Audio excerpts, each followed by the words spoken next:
Christmas Island in 2014. Time now for my political panel, Liberal MP Dave Sharma and Labor MP Peter Khalil. Welcome to both of you. Good afternoon, Patricia. Dave, I want to start off where basically Professor Elliott finished off.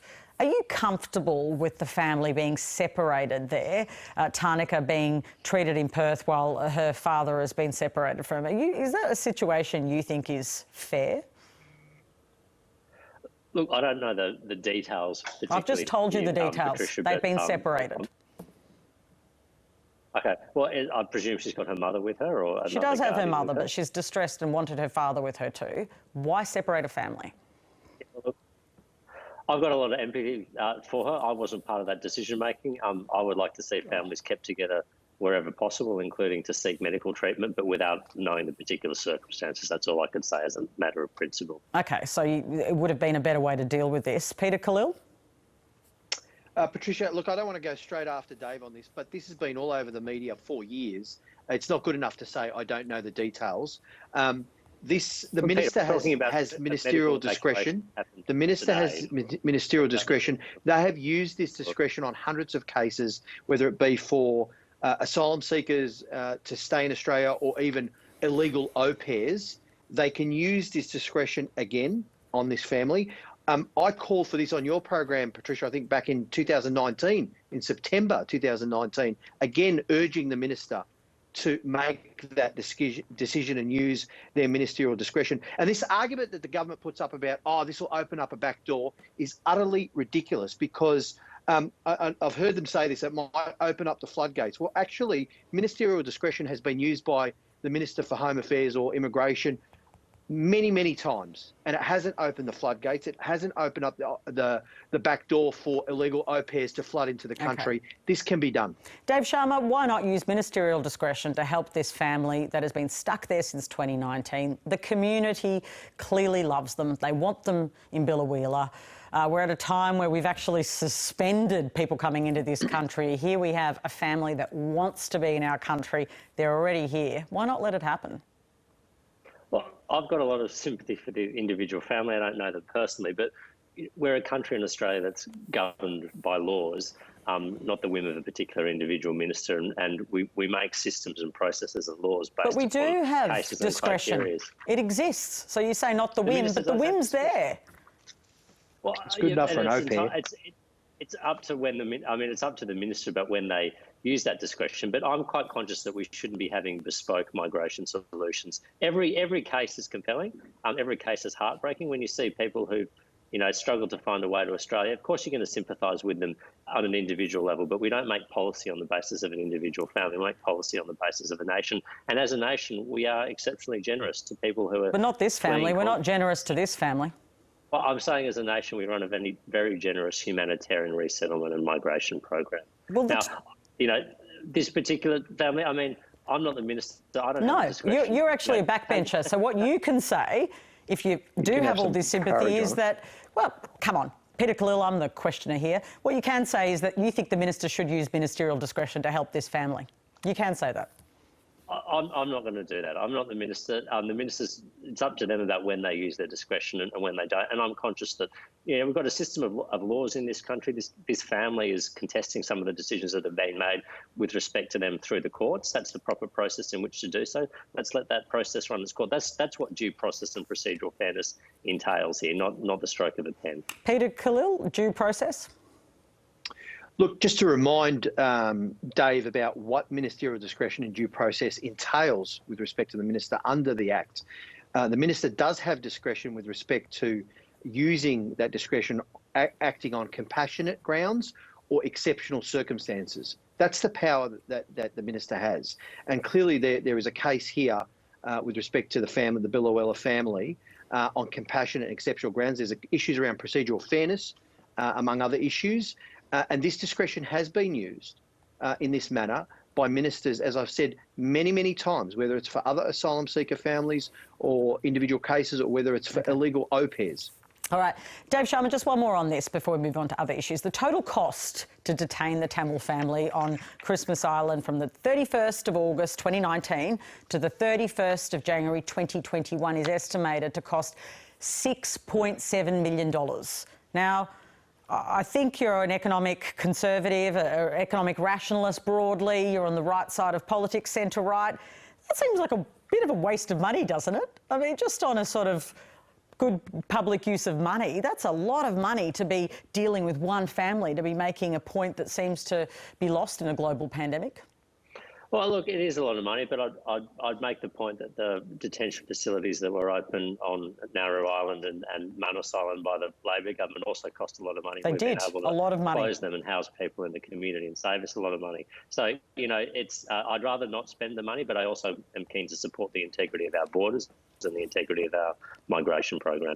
Peter, if Labor was elected, is it just this family you care about, or are you going to look at sort of the other scenarios? Because it seems that Labor does want to make the point about this family, but really you've adopted a lot of the government's hardline policies actually on these issues. Well, actually not, Patricia. Well, and yeah, for you viewers have. to know the truth, our policy that we offered at the last government was a commitment to end indefinite detention, was a commitment to double the refugee intake, was a commitment to remove TPVs and SHEVs, which were cruelly put in place for people who are refugees, which would allow family reunion, not allowing them to settle when they have these temporary protection visas, a commitment to $500 million to the UNHCR around supporting regional resettlement, and a commitment to restoring SRSS funding, which is the well that was cut by Peter Dutton. So it is a wholly very different set of policies than this government. And I'm tired of hearing again and again, and it's not just you, Patricia, people running the line that we have the same policies as the government. We do not. We have a set of policies that are far more effective and compassionate if we're able to implement it, and will make a difference to thousands of asylum seekers and refugees. All right, well, let's park that issue and move to the other one dominating our country. Dave Sharma, WA is now offering vaccines to anyone over 30. And we know that, you know, in the NT, they've offered also pretty generous vaccine schemes. Should that happen also in your own home state of New South Wales? Should we see a much broader application of these rules to get more people through the door and get them vaccinated?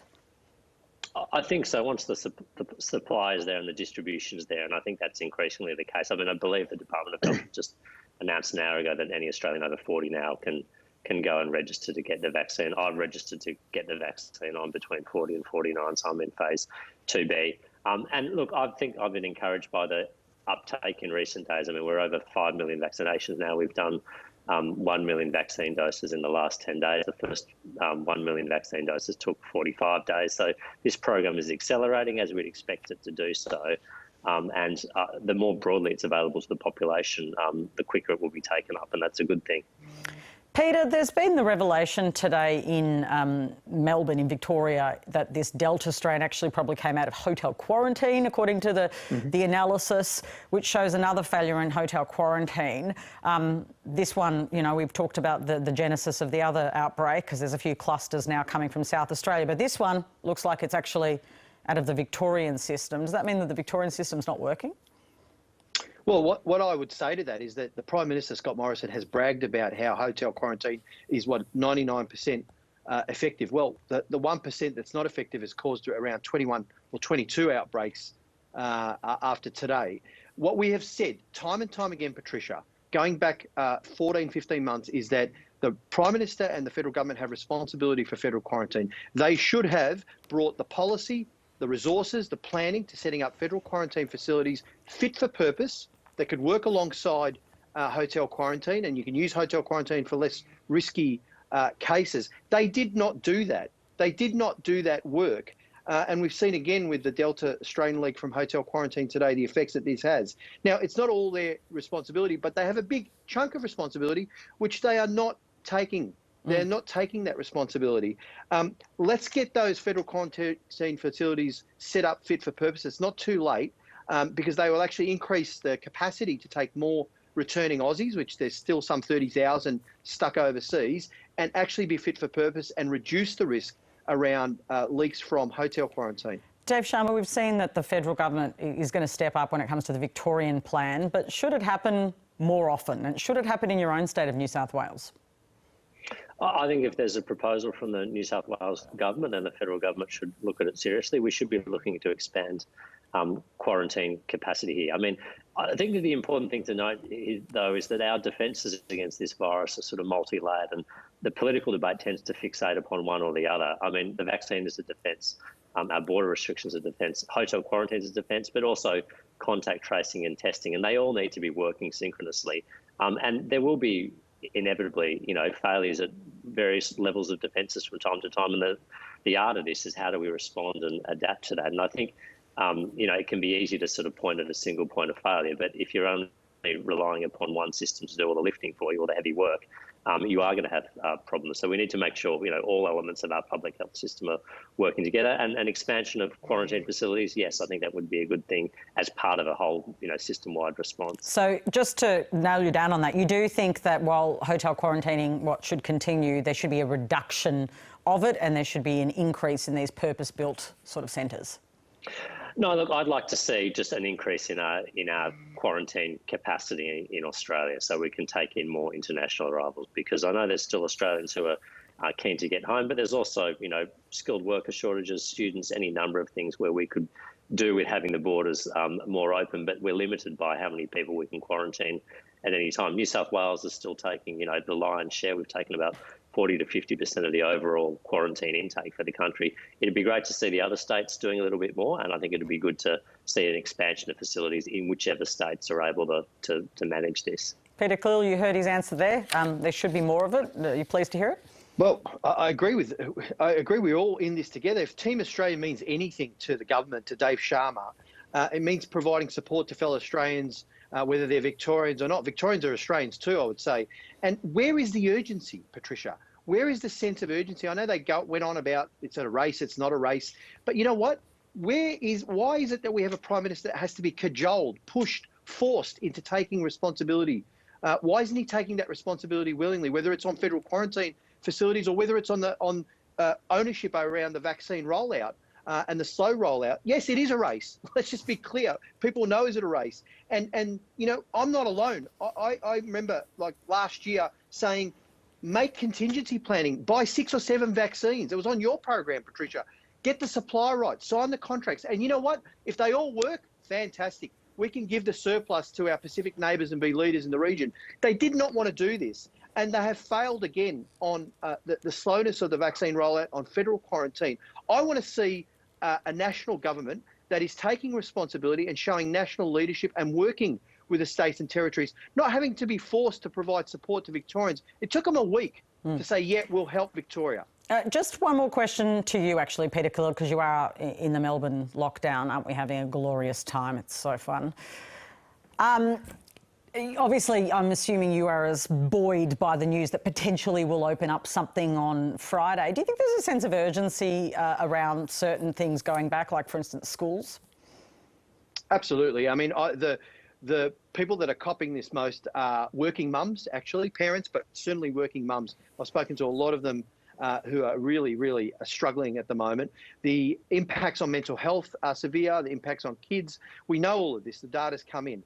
And so, yes, we are looking forward to a lifting of restrictions, hopefully on Thursday. I'm not sure where the Victorian State Government will go with limited restrictions over the weekend, but I think it's really important that because it is something that is impacting all of us as Victorians. We don't want to go through this anymore. I'm encouraged, though, by the fact that the contract tracing system has done so well, and I hope that gives confidence for the state government to lean on it even further as we go forward, and we won't have to look at further lockdowns going forward. Thank you so much. And joining me this afternoon, Liberal MP Dave Sharma and Labor MP Peter Khalil.